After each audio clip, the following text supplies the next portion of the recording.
পাতিলাডাহাত মা ঠাকুৰাণী পূজাত লাখৰো অধিক ভক্তৰ সমাগম। আন বছৰৰ দৰে এইবাৰো বঙাইগাঁও জিলাৰ পাতিলাডহাৰ বৰিপাৰাত অৱস্থিত শ্ৰী শ্ৰী মা ঠাকুৰাণীৰ বাৰ্ষিক পূজা অনুষ্ঠিত হয়। এই বিশেষ দিনটোত মা ঠাকুৰাণীৰ মন্দিৰলৈ অসমৰ বিভিন্ন প্ৰান্তৰ পৰা অগণন ভক্তৰ লানি নিচিগা সোঁত বোৱা দেখিবলৈ পোৱা গৈছে। অসম তথা পশ্চিমবংগ আৰু ত্ৰিপুৰাৰ পৰাও বহুতো ভক্ত আহে।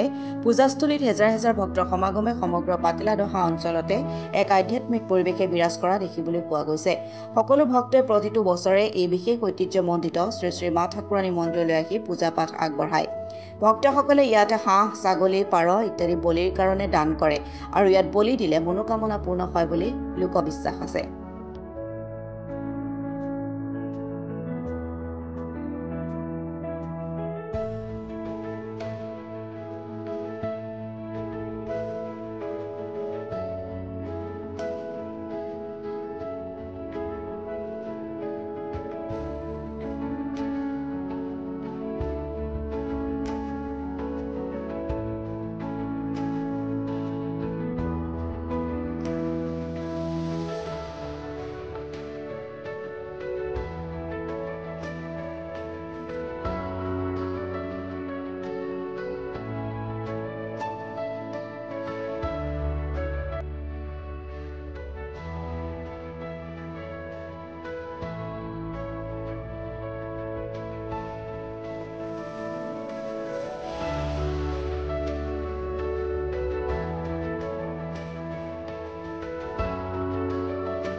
মানিকপুৰৰ পৰা আব্দুল সুবাহানালৈ ৰিপৰ্ট, অসম টুডে।